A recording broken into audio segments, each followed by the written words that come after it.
है मैडम, आप बोल लीजिए। प्रवक्ता है, प्रवक्ता है, प्रवक्ता है, प्रवक्ता है, प्रवक्ता है, आप प्रवक्ता है। बिल्कुल, मैंने सवाल भारतीय जनता पार्टी के सामने खड़ा किया। मैं मोदी जी को कटघरे में खड़ा कर रहा हूँ, और आप जैसे दलाल पत्रकारों को अगर मिर्ची लगती है तो मिर्ची लगनी चाहिए। भाइयों बहनों, मित्रों मित्रों मित्रों, राहुल गांधी जी हैं। राहुल गांधी जी अडानी पर सवाल पूछते हैं, अडानी चंदा देगा नहीं। समाचार आपने देखा कि 2024 की लोकसभा तैयारियां शुरू होने वाली है। इसी को लेकर कांग्रेस की तरफ से एक गुहार जारी करी जा रही है कि देश के लिए दान करें। यानी कि कांग्रेस पार्टी अपने सभी नेताओं और देश के वासियों से चंदा इकट्ठा करने की मांग कर रही है। पर आखिरकार कांग्रेस पार्टी को चंदा इकट्ठा करने की क्या जरूरत पड़ी, क्योंकि सबसे पुरानी पार्टी है, आजाद दौर की पार्टी है। आखिर इसी मुद्दे पे बातचीत करने के लिए हमारे साथ सोशल एक्टिविस्ट अनुराग ओझा है, जो अपनी बातों को बेबाकी से रखते हैं और काफी जोरदार हमला जो है ये बीजेपी पर बोलते हैं। तो सीधा इनसे बातचीत करेंगे। अनुराग ओझा, एनसीआर पे बहुत बहुत स्वागत है आपका। धन्यवाद। आजाद टाइम की पार्टी है कांग्रेस पार्टी, क्यों चंदा इकट्ठा करने की जरूरत है? कितना तो लूट के खा गए थे 70 साल में, अब भी जरूरत पड़ गई क्या? देखिए मैडम, मुझे लगता है कि आप पहले ये बता दीजिए कि कांग्रेस पार्टी ने लूटा क्या क्या है। आप बता देंगी तो मैं बेहतर समझा पाऊंगा आपको। भ्रष्टाचारी भ्रष्टाचार था 70 साल पहले। देखिए, भारतीय जनता पार्टी यानी भ्रष्टाचारियों की पार्टी, भाजपा पार्टी यानी भगोड़ों की पार्टी। अच्छा। जब से भारतीय जनता पार्टी आई है, आप तब से भ्रष्टाचार देख लिए, पूर्ववर्ती भ्रष्टाचार देख लीजिए। आप एक चीज बताइए कि जो पार्टी भ्रष्टाचार करती, जो पार्टी खुद के लिए महल बनाने का काम करती, उस पार्टी को आज चंदा न मांगना पड़ता। भारतीय जनता पार्टी चंदे और धंधे की राजनीति शुरू से करती आई है। जब भारतीय जनता पार्टी की सरकार पहली बार बनी थी, तब भी राम मंदिर के नाम पे चंदा मांग रहे थे, आरएसएस के नाम पर चंदा मांग रहे थे, अपनी पदयात्रा के नाम पर चंदा मांग रहे थे, रथ यात्रा के नाम पर चंदा मांग रहे थे। लेकिन आज अगर पार्टी मांग रही है तो जनता के लिए चंदा मांग रही है। वो कोई जबरदस्ती नहीं कर रही है मैडम, वो कह रही है कि आप दीजिए ताकि हम आपके लिए सवाल पूछ सके, एक ऐसी सरकार आ सके। और वो अजय माकन ने भी तो कहा है कि हमें देश का ही फंड चाहिए। तो सवाल पूछने के लिए अब पैसे की जरूरत है, चंदे की जरूरत है? बिल्कुल नहीं, मैं क्या कह रहा हूँ, उन्होंने अजय माकन ने जो बताया कि जो चंदा देगा, जो फंडिंग देगा, उसकी उम्र 18 साल होनी चाहिए और भारत का ही नागरिक हो। मोदी जी की तरह नहीं कि विदेशवा वाला भी फंडिंग कर दे। नहीं। कौन विदेश वाला? कौन विदेश वाला? ललित मोदी कहाँ गया है मैडम? नीरव मोदी कहाँ गया है? मेहुल चोकसी कहाँ गया है भाई? आप लोग बताइए। सबका सब विदेश में है, और जो विदेश में है वो इधर पैसा भेजेगा। अब बताइए कि अडानी पर सबसे ज्यादा सवाल पूछने वाला कौन है? राहुल गांधी जी हैं। राहुल गांधी जी अडानी पर सवाल पूछते हैं, अडानी चंदा देगा नहीं। आप चंदा दीजिएगा मैडम, लेकिन अच्छा, क्योंकि आप लोग जब चंदा देंगी तो आप लोग सुरक्षित रह पाएंगे। क्योंकि भाजपा की सरकार में महिलाएं कितनी सुरक्षित हैं, ये आपको भी मालूम है, हमको भी मालूम है, दुनिया को मालूम है। तो अनुराग ओझा देंगे क्या चंदा? बिल्कुल मैं चंदा दूंगा, बिल्कुल मैं चंदा दूंगा। जो मुझसे होगा मैं वो चंदा दूंगा। लेकिन भारतीय जनता पार्टी की बखिया उधेड़ने वाला अगर कोई एक्टिविस्ट हो या कोई वैसे ही जो भी भारतीय जनता पार्टी से सवाल पूछता है, आप लोग उसका आर्थिक सपोर्ट जरूर कीजिएगा। क्योंकि जब तक उसका मदद नहीं होगा ना, तो पक्ष वाला जो मोदी जी है ना, उनके पास ईडी सीबीआई इतनी जेल, इतने मुकदमे, उसमें फंसा देगा। उसके लिए पैसा बहुत जरूरी है। बिन पैसों का मैडम कुछ नहीं होता है। तो मैं तो उनसे अनुग्रह करता हूं कि आप लोग उनको फंडिंग जरूर दीजिएगा, जो लोग सरकार से सवाल पूछते हैं। अगर यही फंडिंग भाजपा मांगती तब क्या कहते हैं आप? भाजपा वाला फंडिंग क्या मांगेगा? उसके लिए तो अडानी अंबानी है ना। अडानी और अंबानी से वो फंडिंग मांगने जनता के मुंह में मांग पाएगा कि हमको फंडिंग दीजिए? जनता उनको जूते लेके दौड़ाएगी मैडम। तो सुनिए सुनिए सुनिए सुनिए भाई, मैं क्या कह रहा हूँ, मुझे भी बोलने दीजिए। मैं भी सुना रहा हूँ, सवाल ही सुनाओ। सुनाओ। जनता उन्हें पसंद ही करती है। किनको पसंद करती है? क्या पसंद करती है भाई? अरे क्या पसंद? कितने तेजस्वी प्रधानमंत्री, देवता जैसे प्रधानमंत्री है। देवता पूजा करिए, पूजा करिए, पूजा करिए, पूजा करिए, पूजा करिए मैडम। मैं क्यों करूं? मैंने देवता बोला है। मैं एक चीज फिर बताता हूँ, मेरे लिए प्रधानमंत्री हैं। मेरे लिए झूठा प्रधानमंत्री है। ठीक है, आपने गाली की बात की।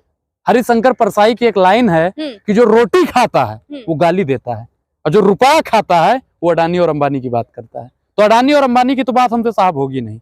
हम रोटी खाते हैं तो गाली ही दे पाएंगे, लेकिन देश हित में वो गाली दे रहे हैं। हम पूछते हैं कि मोदी जी को माँ बहन की गाली हम नहीं देते हैं, और ना ही हम कहते हैं। अरे मैडम, विरोध करना देश का विरोध है। अगर मोदी जी का विरोध करना देश का विरोध है तो मैं कहता हूं कि देश का नाम मोदी जी रख दो, विरोध करना ही बंद। क्या खामियां रह गई 9 साल में? देखिए कितना मैडम, भारत देखिए मैं अगर खामियां गिनवाने लगूंगा तो मुझे लगता है कि आप भी गिनवाइए ना खामियां। 2 करोड़ रोजगार हर साल दूंगा। 10 साल पूरे होने वाले हैं, आप बता दीजिए कि 20 करोड़ रोजगार दे दिया क्या? भाइयों बहनों, मित्रों मित्रों सबको घर दूंगा। घर दिया? नहीं दिया। भारतीय जनता पार्टी का वादा था कि भैया आपको हम एम्स बना के देंगे। एम्स बनाया क्या? 100 स्मार्ट सिटी बना के देंगे। 100 स्मार्ट सिटी बनाया क्या? गंगा को जल को साफ कर देंगे। न गंगा को साफ किया, न जल को साफ किया। 18% का टैक्स लगा दिया। मोदी जी ने क्या कहा था? महिलाओं को सशक्त कर देंगे, महिला सशक्तिकरण करेंगे।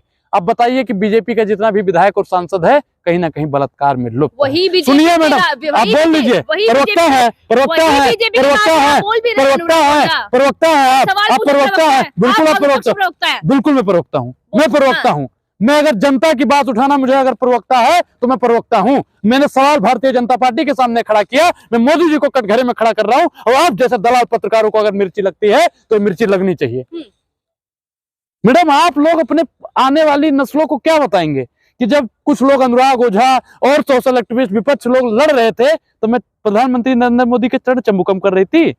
बोलिए आप अपने आने वाली नस्लों को क्या बताएंगे? है वो गिनाए ना, ये तो आप गिनवाइए काम। आप गिनवा दीजिए 5 काम देश हित के लिए, गिनवा दीजिए। देखिए आवाज देख रहे हैं, आवाज देख रहे हैं। ये आवाज कौन सा काम है भाई? ए भाई, ए चाचा, आप जब से पैदा हुए हैं तब से आवाज की आवाज।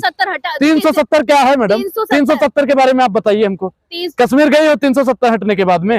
अरे कश्मीर अरे गई हो आप? नहीं गई हो? मेरी बात तो सुनो। 370 से मोदी जी ने लागू करी थी। 370 से उस किसान का क्या होगा जो आज दिन आत्महत्या कर रहा है? 370 से उस जवान का क्या होगा जो बेरोजगारी के चलते डेली आत्मदाह कर रहा है? 370 से उस महिला का क्या होगा जो रोज बलात्कार, महिला उत्पीड़न से पीड़ित रहती है? आप बताइए दूसरा काम।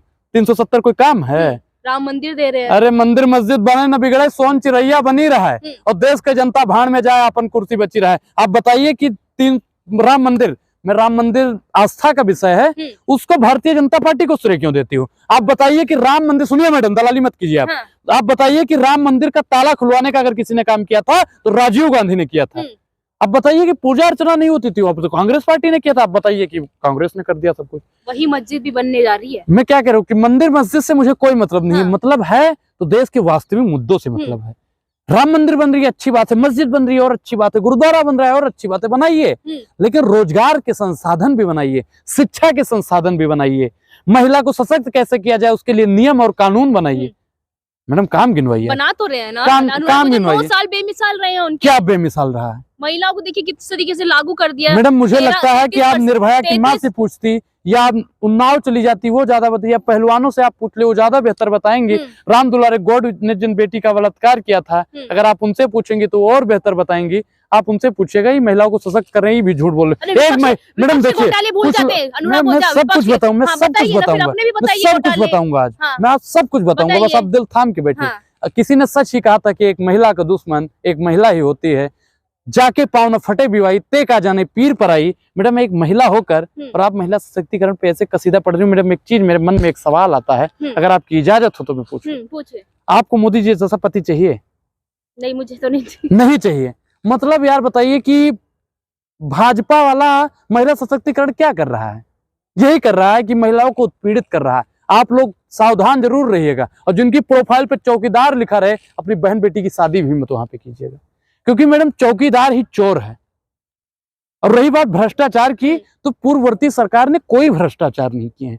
पूर्ववर्ती सरकार ने अगर आईआईटी बना दिया तो ये भ्रष्टाचार है, एम्स बना दिया तो क्या भ्रष्टाचार है? सुनिए मैडम, उस एम्स को, उस आईआईटी को जंग लग गया तो अब मोदी जी कर रहे हैं ना, इसीलिए मोदी जी बेच रहे हैं, इसीलिए मोदी जी बेच रहे हैं। देश हित के लिए हो रहा है। देखिए बेचना थोड़ी बोलते, निजीकरण होता है वो। मैडम देखिए, मैं निजीकरण के विरोध में नहीं हूँ, लेकिन हर चीज प्राइवेट हो जाएगा तो प्राइवेट सेक्टर वाला भी ठीक ढंग से काम नहीं करेगा। जब नहीं रहेगा एयर इंडिया तो क्या करेंगे ज्योतिरादित्य सिंधिया? इंडिया गठबंधन क्या कर रहा है? फूट पड़ती नजर आ रही है। क्या कह रहा हूँ मैडम, मेरी बात सुन लीजिए आप। मुझे लगता है कि आप प्रवक्ता हैं बीजेपी के। और आप किसके हैं? आप किसके हैं? मैं तो आम जनता का प्रवक्ता हूँ। कभी विपक्ष के हो जाते हैं, कभी आम जनता के। आप पहले डिसाइड कर लीजिए, मैंने कर रखा है कि आम जनता की बात उठाना, विपक्ष का प्रवक्ता अगर बनना है तो मैं ठीक है, मैं स्वीकार करता हूँ। उठा रहे आम जनता की बात। आम जनता की आवाज अगर उठाने वाला नरेंद्र मोदी होता तो अनुराग ओझा को आज बोलना न पड़ता। और बोलना कब स्टार्ट करा है आपने? मुझे 1.5 साल हो गया लगभग बोल रहा हूँ। किसके राज में बोल? नहीं, राज में क्या, मेरा जन्म 2003 में हुआ है, तब भी बीजेपी की सरकार, अटल बिहारी वाजपेयी जी प्रधानमंत्री थे। ये इसका मतलब ये मेरा पैदा होना, बोलना, ये सब मैडम देखिए वे हिसाब हसरतें ना पालिए। जो मिला है आप उसे ही संभालिए। ये सब अनाप सवाल करना, जवाब देना मैं उचित नहीं समझता हूँ। आप एक दिन अपने तगड़े वाले प्रवक्ता को भेजिए बीजेपी वाले, ताकि वो सवाल पूछ लेते हैं। अगर कौन वो सा सवाल? विपक्ष की झाल पीटे तो फिर पत्रकार कहलाए जाएंगे क्या? मैडम मैंने क्या कहा हाँ। कि चौथे स्तंभ का मतलब होता है, देखिए भैया इसमें 3 कोण है, हाँ।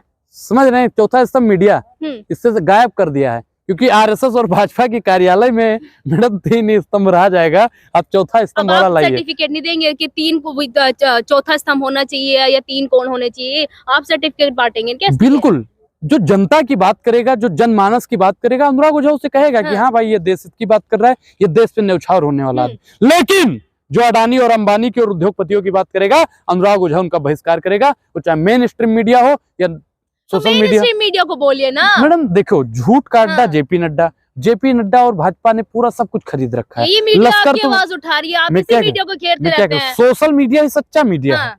मैडम मैं आप लोगों से बात करने लगता हूँ ना, तो मेरे सामने आप क्या नाम बताया था अपना?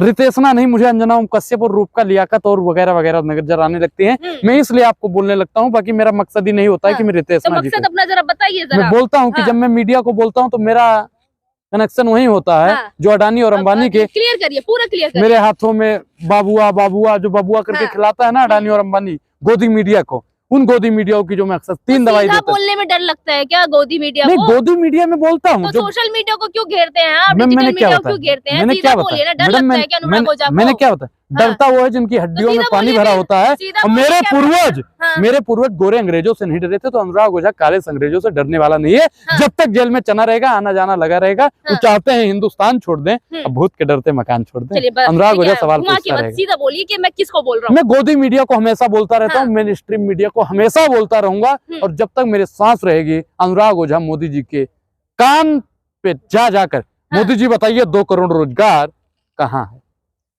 ठीक है, मेरा अंतिम सवाल ये है अनुराग ओझा, 2024 के लोकसभा चुनाव में क्या होने वाला है, क्या तस्वीर देख रहे हैं? क्या विपक्ष वाकई में इस बार 2024 में कमबैक कर पाएगा या नहीं कर पाएगा? मैडम बिल्कुल, क्योंकि आपको याद होगा कि जो पूर्ववर्ती सरकार थी 2018 में 3 राज्यों में कांग्रेस पार्टी ने सरकार बनाई थी। लोकसभा में किसने सरकार बनाई? किसने बनाई मैडम बताइए आप? बीजेपी ने। अब बताइए कि 3 राज्यों में अभी किसने सरकार बनाई है भैया? बीजेपी ने। तो विपक्ष बहुत ताकतवर है, बहुत मजबूती से लड़ रहा है, और 2024 में इंडिया अलायंस का ही प्रधानमंत्री बनेगा।